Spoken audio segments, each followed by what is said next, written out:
আজকের বিষয়টা হলো শ্বাসক্রিয়া। এই যে আমরা শ্বাসক্রিয়া আমাদের হয়, মানে আমরা যে নিঃশ্বাস প্রশ্বাস নিই, এই নিঃশ্বাস প্রশ্বাসে আমরা বলি যে গ্যাসীয় আদান প্রদান হয়। মানে যেমন আমরা বলি যে আমরা কার্বন ডাইঅক্সাইডযুক্ত বায়ু বাইরে ছেড়ে দিই নাক দিয়ে, আবার অক্সিজেনযুক্ত বায়ু ভেতরে নিই, বা আমাদের সেই অক্সিজেনযুক্ত বায়ু নেওয়ার পর সেই অক্সিজেন আমাদের কলাকোষে পৌঁছে যায়, আবার কলাকোষ থেকে আমাদের দূষিত CO2 কী হয়, ফুসফুসে আসে, সেখান দিয়ে আবার আমাদের প্রশ্বাসের মাধ্যমে বেরিয়ে যায়। ঠিক আছে, সরি, নিঃশ্বাসের মাধ্যমে। তো এই প্রক্রিয়াটা অ্যাকচুয়ালি হয় কীভাবে, এটা আজকে আমরা বুঝবো। ঠিক আছে, তো প্রথম কথা, তো এটা কি হচ্ছে, গ্যাসীয় আদান প্রদান, মানে একটা গ্যাস চলাচল করছে। তো গ্যাসের তো আমরা একটা ধর্ম জানি, যে গ্যাসের একটা ধর্ম আছে, যে গ্যাস সবসময় কি হয়, উচ্চ চাপ থেকে নিম্ন চাপের দিকে চলাচল করে। উচ্চ চাপ থেকে নিম্ন চাপের দিকে চলাচল করে। ঠিক আছে, উচ্চ চাপ থেকে নিম্ন চাপের দিকে গ্যাস সবসময় চলাচল করে। তো প্রথম এটা আমরা দুটো ধাপে বুঝবো। এক, তো আমাদের শ্বাসকার্যে বাতাসটা আমরা ফুসফুস অবধি যাচ্ছে কীভাবে, এবং দ্বিতীয় ধাপ হলো ফুসফুস থেকে কীভাবে আমার অক্সিজেন সাপ্লাই হচ্ছে আর CO2 ওখান থেকে নিয়ে নেওয়া হচ্ছে। ঠিক আছে, তো আমরা যদি প্রথম স্টেপটা বুঝি, সেটা বোঝা খুব সোজা, যে আমাদের শরীরে এমন শারীরবৃত্তীয় কিছু চেঞ্জ হয় নিঃশ্বাস নেওয়ার সময়।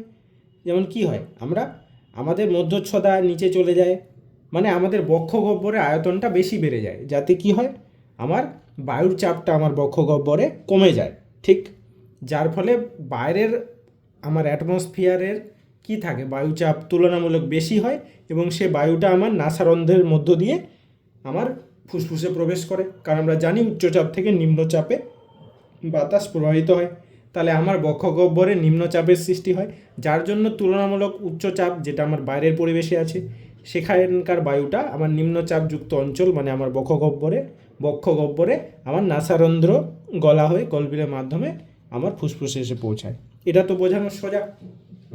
এবার হলো যে ফুসফুসে অ্যাকচুয়ালি কীভাবে এটা ডিসাইড হয়, যে অক্সিজেনটা দিয়ে দেবে, CO2টা নিয়ে নেবে, এটা ডিসাইড হয় কিভাবে, তাই না? এটা তো উল্টোটাও হতে পারতো। তো আমরা বোঝার জন্য একটা সিম্পলিফাইড ডায়াগ্রাম আঁকবো। ধরি আমাদের যেটা নাসা গহ্বর থেকে নেওয়া বাতাসটা যেটা আসলো, আমরা জানি ফুসফুসের কার্যগত একক কি, অ্যালভিওলাই। ধরলাম যে এটা একটা অ্যালভিওলাই। ঠিক, এ অ্যালভিওলাইয়ের ভিতরে কি হলো, এই বাতাসটা আমার ঢুকলো, আর এখান থেকেই একটা বাতাস আবার বেরোবে। এটা আমার অ্যালভিওলাই। এটা কি, এটা হলো আমার অ্যালভিওলি।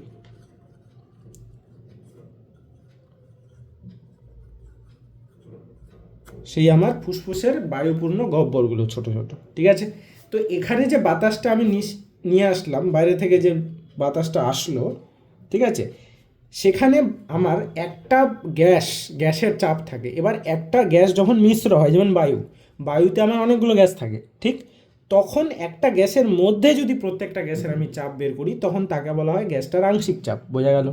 গ্যাসটার আংশিক চাপ। যেমন বাতাসে যদি নাইট্রোজেন, অক্সিজেন, কার্বন ডাইঅক্সাইড থাকে, তাহলে প্রত্যেকটা গ্যাসের কিন্তু একটা আংশিক চাপ থাকবে, যেটা গ্যাসের মোট চাপের সাথে যার একটা সম্পর্ক থাকে। ঠিক আছে, তাহলে আমি এখানে আমার কাজ হলো অক্সিজেন আর কার্বন ডাইঅক্সাইডকে নিয়ে। তো আমরা এই দুটো গ্যাসের আংশিক চাপ এর মাধ্যমে সব হিসেব করব। তো বাইরের যে অ্যাটমসফেরিক হাওয়াটা আমার অ্যালভিওলাই আসলো, যেটা আমরা নিঃশ্বাস নিলাম বা যে বায়ুটা গ্রহণ করলাম, সেটাতে অক্সিজেনের যে আংশিক চাপ আমরা পি লিখব ছোট করে, PO2, সেটা আমার থাকে প্রায় 104 mmHg। আমরা জানি বায়ুর চাপ মাপার একক পারস্তম্ভ, আমরা সেমিতে হয়, যেমন আমরা জানি বায়ুমণ্ডলীয় চাপ 76 সেমি পারস্তম্ভ, ঠিক তেমনি আমরা mm এ লিখলাম, না মিলিমিটারে। PO2 থাকবে 104 mmHg, আর PCO2 থাকে আমার, মানে কার্বন ডাইঅক্সাইডেরটা, সেটা থাকে 40। আর এটা স্বাভাবিক, কারণ আমরা জানি নর্মাল বায়ুতে অক্সিজেনের পরিমাণ অনেক বেশি থাকে CO2 থেকে। অক্সিজেন থাকে 21%, নিয়ার অ্যাবাউট 20.86, আর অক্সিজেন আমার CO2 আমার অনেক কম থাকে। ঠিক আছে, সেই জন্য স্বভাবতই পার্থক্য থাকবে। এবার আমি এখানে কি করব, এটা তো আমার গেল অ্যালভিওলাইয়ের ভেতরে যে বাতাসটা বাইরে থেকে এলো। ঠিক আছে, এবার আমরা জানি যে ফুসফুসে থেকে আমাদের অ্যালভিওলাই অবধি তো হাওয়া পৌঁছালো, এবার ওখান থেকে শরীরে কীভাবে পৌঁছায়, কারণ ফুসফুস থাকে ওখানে, ফুসফুসে কি থাকে, শিরা ধমনী। এবার যারা হার্টের ডায়াগ্রাম আমরা জানি তারা জানি যে ফুসফুসের মধ্যে আমার দুটো শিরা আছে, মানে দুটো নালী আছে, একটা হলো ফুসফুসীয় ধমনী, একটা হলো ফুসফুসীয় শিরা। ধমনী দিয়ে কিন্তু O2 যুক্ত রক্ত যায়, শিরা দিয়ে CO2 যুক্ত রক্ত, কিন্তু ফুসফুসীয় ধমনী আর শিরা হলো তার ব্যতিক্রম। ফুসফুসীয় ধমনীর ভেতর দিয়ে CO2 বালা রক্ত যায়, আর ফুসফুসীয় শিরার মধ্য দিয়ে কিন্তু অক্সিজেনযুক্ত রক্ত যায়। অ্যাকচুয়ালি কথাটা এরকম নয়, কথাটা হলো দুটো রক্তে অক্সিজেন CO2 দুটোই থাকে। আমরা CO2 যুক্ত রক্ত বলছি কারণ ওখানে CO2-র আংশিক চাপ বেশি ফুসফুসীয় ধমনীতে, যেটা দেখবো এখনই। আর ফুসফুসীয় শিরাতে O2-র আংশিক চাপ বেশি, তাই আমরা বলি অক্সিজেনযুক্ত রক্ত। ঠিক আছে, থাকে কিন্তু দুটো গ্যাসই। তো ধরে নিচ্ছি যে এ সাইড দিয়ে আমার ফুসফুসীয় ধমনী আসলো এরকম করে, এখানে একটা সিম্পলিফাই ডায়াগ্রাম দেখাচ্ছি। এবার এদিক দিয়ে আসলো আমার ফুসফুসীয় শিরা গেল। এবার আমরা জানি দুটো শিরার ধমনী যেখানে মুক্ত, ওখানে কী হয়, রক্তজালক তৈরি হয়। আমি একটা সিম্পলিফাই ডায়াগ্রাম এঁকে দিচ্ছি রক্তজালকের।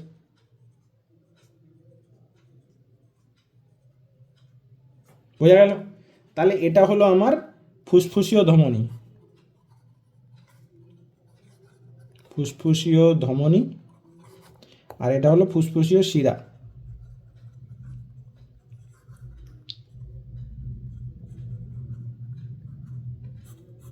বোঝা গেল?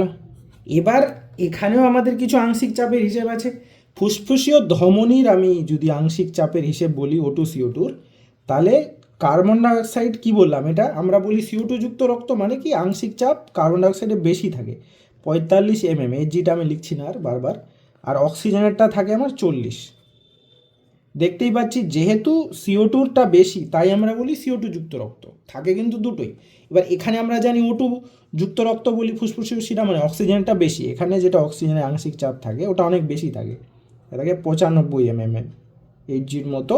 আর CO2-র যেটা থাকে ওটা থাকে 40। এবার হিসেবটা কি দাঁড়ালো, এবার একটা জিনিস দেখতে পাচ্ছি যে তাহলে রক্তটা এদিক দিয়ে আসলো ধমনী দিয়ে, প্রথমে ধমনী দিয়ে আসলো।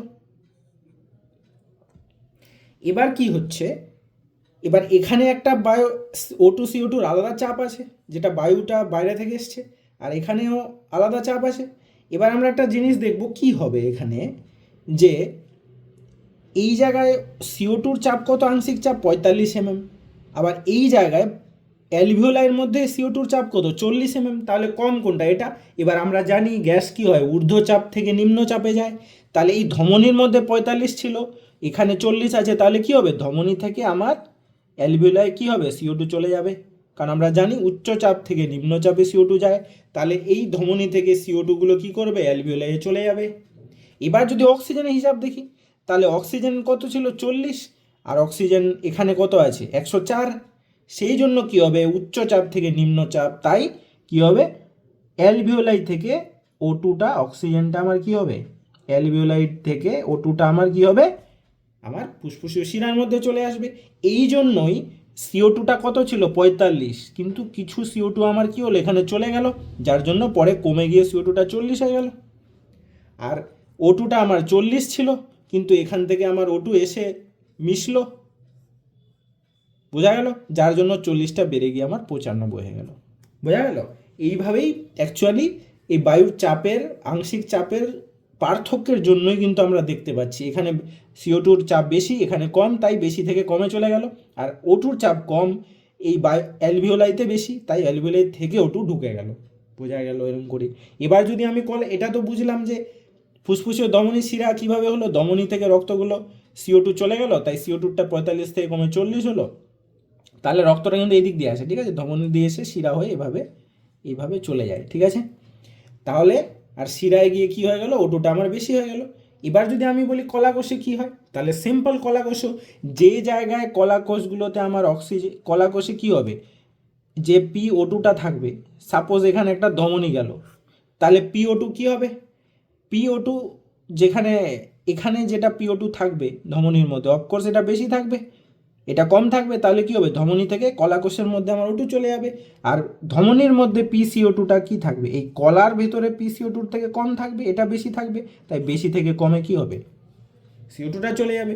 এভাবেই হয়, কলাকোষের আংশিক চাপ অক্সিজেনে কম থাকে তাই ধমনী থেকে কলাকোষে অক্সিজেন চলে যায়, আবার ধমনীর আংশিক চাপ কলাকোষের তুলনায় কম থাকে তাই কলাকোষ থেকে CO2টা ধমনীতে চলে আসে, তারপর ওটা শিরার মাধ্যমে প্রবাহিত হয়ে হৃৎপিণ্ডে চলে যায়। বাকিটা তো আমরা জানি। বোঝা গেল তাহলে? তাহলে শ্বাসক্রিয়া গ্যাসীয় আদান প্রদান আমার গ্যাসের চাপের নর্মাল আমার ফিজিক্স কেমিস্ট্রির হিসেব করেই হয়। ঠিক আছে?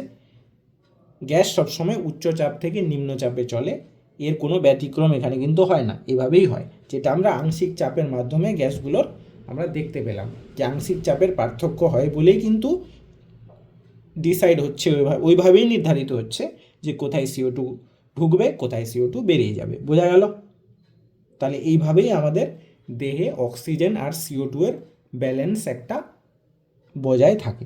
বোঝা গেছে? তাহলে এটাই হলো আমাদের শ্বাসক্রিয়ায় আমাদের গ্যাসীয় আদান প্রদান এইভাবেই হয়। বোঝা গেল? আশা করি ভিডিওটা বোঝা গেছে। ভালো লাগলে লাইক, কমেন্ট, কোনো ডাউট থাকলে আর বন্ধুদের সাথে শেয়ার। চলো দেখা হচ্ছে পরের ভিডিওতে। Bye bye.